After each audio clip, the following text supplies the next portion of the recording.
প্রায় 1 মাস 12 দিন ইউজ করার পরে আজকে রিভিউ নিয়ে আসলাম Oppo A5s এর।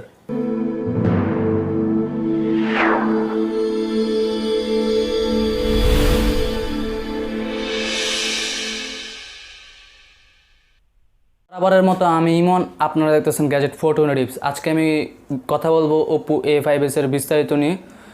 তাহলে দেরি কিছু চলুন শুরু করা যাক আজকের এই ভিডিও। তার আগে বলে, আপনি যদি আমার এই চ্যানেল নতুন হয়ে থাকুন প্লিজ নিজ থেকে চ্যানেল সাবস্ক্রাইব করে দেবেন, আর যারা অলরেডি সাবস্ক্রাইব করেছেন তাদেরকে জানাই অসংখ্য ধন্যবাদ। প্রথম মোবাইলের বিল্ড কোয়ালিটি এবং ডিজাইনে পিছনে ফিঙ্গারপ্রিন্ট সেন্সর এবং 2 ক্যামেরা সহ প্লাস্টিক বডি নিয়ে বাজারে হাজির হয়েছে Oppo A5s। তবে এই বাজেটে প্লাস্টিক বডি খারাপ বলতে পারছি না। আপনারা Oppo A5s এর 5টি কালার পেয়ে যাবেন, একটি লাল কালারের এবং একটি ব্ল্যাক, আরেকটি কালার পাবেন আপনারা ব্লু, আর একটা ব্লুর ভিতরে আপনারা বেগুনি টাইপের কালার পেয়ে যাবেন, যেটা আমার কাছে। এবার যাই ফোনের চেহারায়, ডিসপ্লেতে Oppo A5s এ 6.2 ইঞ্চি HD+ ডিসপ্লে ইউজ করা হয়েছে, যা সাপোর্ট দিবে 120x1520 পিক্সেল। তবে এই বাজেটে 4K ডিসপ্লে চাইলে দিতে পারতো কাস্টমারদের নির্মাতা প্রতিষ্ঠান। যাই মোবাইলের হৃৎপিণ্ডে অর্থাৎ ইন্টারনালে, আপনারা এই ফোনটি 2টা ভেরিয়েন্টে পেয়ে যাবেন। একটি হলো 3x32 আর একটা হলো 4x64। সাথে আপনারা এক্সট্রা 256 জিবি পর্যন্ত মেমোরি কার্ড ইউজ করতে পারবেন। তবে আমি ব্যক্তিগতভাবে মনে করি 128 জিবির বেশি ইউজ করা ঠিক না এই ফোনটিতে মেমোরি কার্ড। এবার যাই ফোনের চোখ অর্থাৎ ক্যামেরায়। ক্যামেরা সেকশনে পিছনের ক্যামেরাতে আপনারা 13 মেগাপিক্সেলের অরিজিনাল ক্যামেরা এবং 2 মেগাপিক্সেলের ডিপ সেন্সরের যে ক্যামেরাটা আছে সেটা পাচ্ছেন, এবং সেলফিতে আপনারা পাচ্ছেন 8 মেগাপিক্সেলের সেলফি ক্যামেরা, যেটা দিয়ে ভালো মানের ছবি পাওয়া যাচ্ছিল। তবে প্রফেশনাল লেভেলের ফটোগ্রাফারদের এই ফোনটি আমি সাজেস্ট করতে পারছি না। যারা নাকি মোবাইল দিয়ে ফটোগ্রাফি করতে ভালোবাসে তাদের জন্য এই ফোনটি আসলে সাজেস্ট হচ্ছে না। এই ফোনটি দিয়ে ডেলাইটে এবং লোলাইটে আমি কিছু ছবি তুলেছি প্লাস ভিডিও করেছি, এগুলো আপনারা দেখে নেন।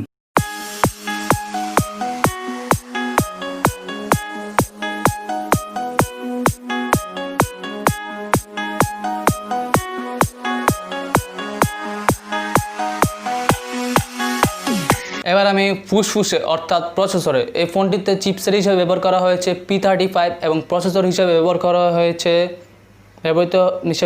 হয়েছে অক্টাটরের পাওয়ার বিআর G8320 প্রসেসর ব্যবহার করা হয়েছে।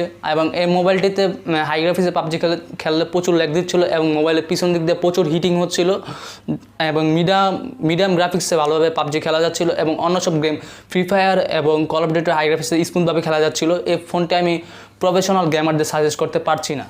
অন্যদিকে সিকিউরিটি সাইডে পাচ্ছেন ফিঙ্গারপ্রিন্ট এবং ফেস আনলক, যা মোটামুটি অনেকটাই ফাস্ট ছিল এই দামের ভিতরে। এবার আমি মূল খাদ্য, যার সাহায্য ছাড়া ফোন অচল। A5s এ ব্যবহৃত হয়েছে 4230 mAh ব্যাটারি, যা স্বাভাবিক ব্যবহারে প্রায় একদিনের সাপোর্ট দিচ্ছিল। সাথে পাচ্ছেন 10 ওয়াটের ফাস্ট চার্জিং, যা থেকে আপনারা 2 থেকে 1.5 ঘন্টার ভিতরে ফুল চার্জ করতে পারবেন এই ফোনটি। এখন কথা বলা যাক এই ফোনটির দাম কত, দামের ভিতরে এই ফোনটি কীরকম হবে এবং এই ফোনটি কাদের জন্য। ফার্স্টেই বলে নেই, এটার দাম হলো 10 টাকা এবং মার্কেটে 13,000 টাকা। আপনারা 13,000 টাকায় কিন্তু 3x32 জিবি র্যামের যে ফোনটা আছে সেটা কিন্তু আপনারা পেয়ে যাবেন। এটা দিয়ে আপনারা নর্মালি সব ধরনের কাজ করতে পারেন সারাদিনে, টুকটাক ফেসবুক ব্রাউজিং ইউজ এবং টুকটাক গেম, টুকটাক ধরনের ছবি তুলতে পারবেন এবং সেলফি সব ধরনের কাজ কিন্তু এই ফোনটিতে করতে পারবেন। যারা নাকি বেশি ফোন ইউজ করে এবং ফোনে পাবজি খেলতে যাচ্ছেন সারাদিন ধরে এবং সারাদিন অনেক ধরনের কাজ করেন, তাদের জন্য এই ফোনটি আমি সাজেস্ট করবো। যারা নাকি নর্মাল ইউজের ভিতরে ফোন খুঁজছেন তাদের জন্য এই ফোনটি আমি সাজেস্ট করব। এবং এটার ব্যাটারি ব্যাকআপও ভালো ছিল, একদিনের মতো ব্যাটারি ব্যাকআপ ছিল। যাই হোক, আজকের ভিডিও লাস্ট পর্যায়ে আমি এসে পড়েছি। আজকের ভিডিওটি এই পর্যন্ত ছিল। যদি আপনাদের কাছে আজকের ভিডিওটি ভালো লেগে থাকে প্লিজ একটি লাইক দিয়ে দেবেন এবং কমেন্ট করে জানাবেন নেক্সট আপনারা কীরকম ভিডিও চান। যারা আমার চ্যানেল এখনও সাবস্ক্রাইব করেন প্লিজ নিজ থেকে চ্যানেলটি সাবস্ক্রাইব করে দেন। দেখা হবে পরবর্তী কোনো ভিডিওতে।